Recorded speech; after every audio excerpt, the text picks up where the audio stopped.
When you first hear the word cancer, your world changes instantly. At least mine did. And suddenly, you go from living your normal life to spending hours researching things you never imagined you would need to understand. Tumor markers, immunotherapy, cancer metabolism, the Warburg Effect, repurposed drugs. Honestly, this journey has taken me down a rabbit hole I never expected. And one of the biggest things I've been researching lately is something called the metabolic theory of cancer, a theory that completely changed the way I think about disease. Before I continue, I need to say this clearly. I am not a doctor. This video is not medical advice. I am simply sharing my personal research journey while trying to understand my own treatment options. I have not chosen a final treatment path. I'm still researching, still praying, still learning, and I wanted to share some of what I found. So this all started when I began looking beyond the standard explanations of cancer. I kept hearing that cancer is primarily a genetic disease caused by mutations. But then I came across the work of Professor Thomas Seyfried from Boston College, and he presents a very different perspective. Professor Seyfried researches something called the metabolic theory of cancer. And the more I listened to his lectures and read about his work, the more questions I started asking. So let's break this down simply. Inside almost every cell in your body are tiny structures called mitochondria. Most people know mitochondria as the powerhouses of the cell because they create energy. Healthy cells are incredibly adaptable. They can use different fuel sources for energy, mainly glucose, which comes from carbohydrates and sugar, and ketones, which the body can make from fat. But according to the metabolic theory, many cancer cells may have damaged mitochondria. And because of this damage, cancer cells may rely heavily on glucose fermentation for energy instead of efficiently using oxygen like healthy cells do. And this connects to something called the Warburg Effect. Back in the 1920s, a scientist named Otto Warburg noticed something unusual about cancer cells. He discovered that many cancer cells consume very large amounts of glucose, even when oxygen is available. Normally, healthy cells use oxygen efficiently to create energy, but cancer cells often rely on fermentation instead. That discovery became known as the Warburg Effect. And what's interesting is that this observation is still relevant today. In fact, PET scans often work because cancer cells absorb large amounts of glucose. Doctors use radioactive glucose tracers to help locate tumors. So the metabolic theory asks an important question.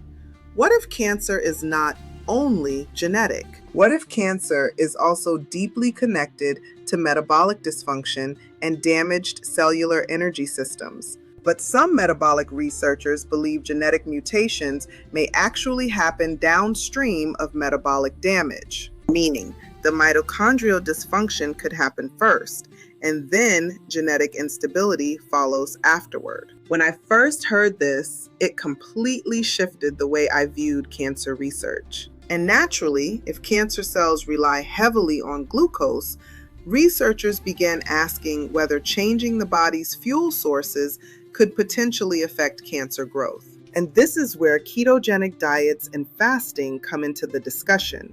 A ketogenic diet is a very low-carb, high-fat diet designed to move the body into a state called ketosis. In ketosis, the body produces ketones from fat for energy. Healthy cells are generally able to adapt to ketones fairly well. But according to the metabolic theory, some cancer cells may struggle to efficiently use ketones because of mitochondrial dysfunction. Some researchers believe this could potentially place metabolic stress on certain cancer cells while supporting healthy cells. Fasting is also studied because lowering glucose and insulin levels may affect metabolic pathways connected to tumor growth. Again, this is still an area of ongoing research. Some people combine metabolic approaches with conventional treatment. Others explore them separately. And there are doctors who strongly disagree with aspects of these theories.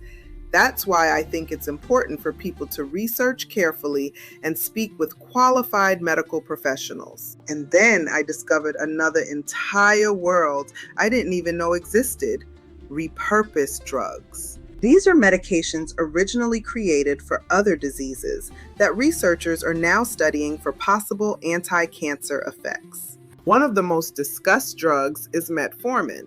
Metformin is commonly used for type 2 diabetes. Researchers became interested in it because it affects glucose metabolism, insulin levels, and cellular energy pathways. Some studies suggest it may potentially create a less favorable environment for certain cancers because many tumors are highly connected to glucose and insulin signaling. It's also been researched in combination with conventional therapies. Researchers became interested in it because laboratory studies showed it may interfere with structures called microtubules inside cells. Microtubules are important for cell division. Because cancer cells divide rapidly, some researchers are studying whether disrupting these structures could potentially slow tumor growth. Doxycycline was another one that fascinated me. Normally, it's used as an antibiotic, but researchers became interested in it because mitochondria actually evolved from ancient bacteria billions of years ago.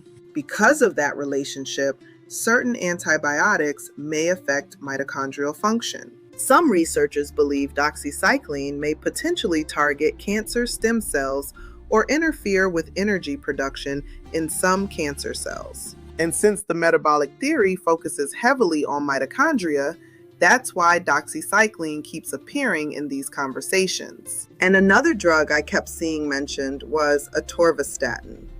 Most people know atorvastatin as a cholesterol-lowering statin medication. Researchers have explored whether statins may also affect cancer cell growth because cholesterol pathways are important for building cell membranes and supporting cell signaling. Some studies suggest statins may interfere with pathways involved in inflammation, proliferation, and tumor survival. Others are researching whether statins could potentially make some cancer cells more sensitive to treatment. And honestly, the deeper I research all of this, the more overwhelming it becomes. Because once you enter the world of cancer research, you realize there are so many opinions: conventional oncology, integrative oncology, metabolic therapies, immunotherapy, natural compounds, clinical trials, and everybody believes their approach is correct. Meanwhile, the patient is sitting there trying to make one of the biggest decisions of their life. And I think one of the hardest parts is the fear of making the wrong decision. So for anyone who wants to learn more about these topics themselves, I'm going to place several book links in the description below. Books discussing the metabolic theory of cancer, Professor Seyfried's work, Otto Warburg's research, cancer metabolism, ketogenic therapies, and integrative oncology perspectives. Because I truly believe people should research, ask questions, and become informed. So where am I right now? Honestly, I'm still figuring things out, still praying, still researching, still listening, still learning. I have not chosen a final treatment path, but I wanted to share what I've been discovering because maybe someone else out there is also sitting awake late at night trying to understand cancer and searching for hope. And if that's you, you're not alone. If this video helped you better understand the metabolic theory of cancer and some of the research surrounding it, let me know respectfully in the comments. And if you want to continue following my journey, don't forget to like, subscribe, and turn on notifications. Thank you for being here, and I'll see you in the next video.